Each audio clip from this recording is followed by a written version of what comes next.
তো আশা করি আজকে তোমরা থাম্বনেল এবং টাইটেল দেখে বুঝে গেছো আজকে ভিডিওটা কি হবে। তোমরা দীর্ঘদিন ধরে আসো যে তোমাদের অনেক পরীক্ষা খারাপ হচ্ছে উচ্চ মাধ্যমিক ক্ষেত্রে। এবার তোমাদের প্রশ্ন দাঁড়াচ্ছে যে তোমাদের রেজাল্ট কবে দিবে, ঠিক আছে? তারপরে তোমাদের এবছর কি সবাই পাস করবে? গ্রেস নম্বর কত দেওয়া হবে? এবছর কত নম্বর পেলে তোমরা পাস করবে? তো সম্পূর্ণ বিস্তারিত আজকে জানাবো এই ভিডিওর মাধ্যমে। তো অবশ্যই বলো ভিডিওটা শুরু থেকে শেষ অবধি দেখার চেষ্টা করো, তবে তোমরা বুঝবে।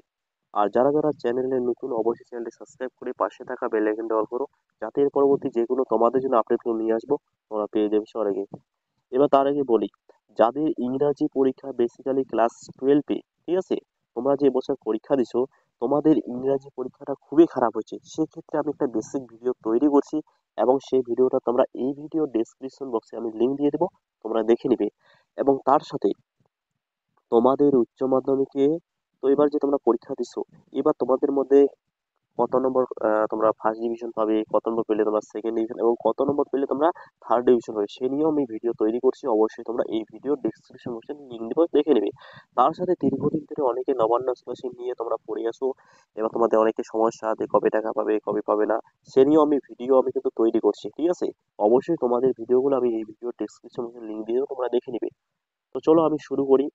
তো অনেকেই তোমরা প্রশ্ন করতেছো যে উচ্চ মাধ্যমিক 2024-এ অনেক পরীক্ষা, মানে এত জনের পরীক্ষা খারাপ হয়েছে, মানে কি বলবো। এবার তোমাদের প্রশ্ন আছে আমরা কি পাশ করব, মানে বিভিন্ন রকমের কমেন্ট গুলো পাচ্ছি।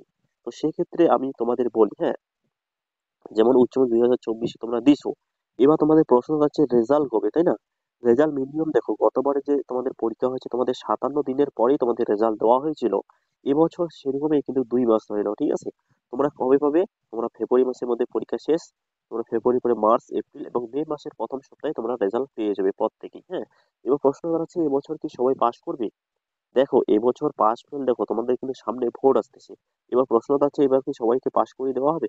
দেখো যাদের যাদের নম্বর মোটামুটি ঠিকঠাক পরীক্ষাগুলো দিছে এবং সম্পূর্ণ লেখার চেষ্টা করছে, মানে মিনিমাম আর কি, অতটা খারাপ না, যাদের একদমই খারাপ হয়েছে তাদের তো পাস করা সম্ভব না, না। তো মোটামুটি যাদের এক দুইটা পরীক্ষা খারাপ হয়েছে তাদেরকে কিন্তু পাস করিয়ে দেওয়া হবে। এবার প্রশ্ন দাঁড়াচ্ছে, তো এবছর তাহলে গ্রেস নম্বর কত দেওয়া হবে? দেখো প্রতি বছরই গ্রেস নম্বর দেওয়া হয়, ঠিক আছে।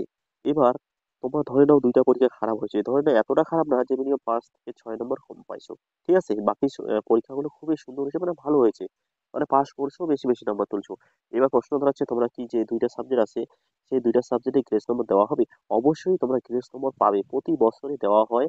এবার যারা খাতা কাটে তাদের, মানে তারা দেখবে খাতাগুলো, ঠিক আছে, দেখার পরে যদি তোমাদের নাম্বার বাড়িয়ে দেওয়ার সেরকম তোমাদের পদ্ধতি থাকে, অবশ্যই তোমাদের নাম্বার বাড়িয়ে দিবে 5 থেকে 6 নম্বর, ঠিক আছে, যদি সেরকম নম্বর লাগে। এবার তার পয়েন্ট, এবছর কত নাম্বার পেলে পাস? দেখো তোমাদের উচ্চ মাধ্যমিক ক্ষেত্রে তোমাদের মিনিমাম কত নম্বর লাগবে? তোমাদের মিনিমাম তোমাদের ফার্স্ট নম্বর কিন্তু 24 লাগবে, ঠিক আছে, লেখে। আর যারা যারা প্রজেক্ট দেবে অবশ্যই তোমরা প্রজেক্ট গুলো জমা দিয়ে দেবে, হ্যাঁ, প্রজেক্ট দিবে। আর তার সাথে তোমাদের মিনিমাম 24 তুলতে হবে, বললাম না, 2-3 নম্বর যদি কম পাও বা 4-5, অবশ্যই তোমাদের নাম্বার বাড়িয়ে দিয়ে পাস করাবে, ঠিক আছে। তো ভিডিওটা আর বাড়াচ্ছি না, এখানে শেষ করি। অবশ্যই বলো ভিডিওটা শেয়ার করে প্রত্যেকে জানাই দাও। নেক্সট ভিডিও খুব তাড়াতাড়ি নিয়ে আসবো। ধন্যবাদ সবাইকে।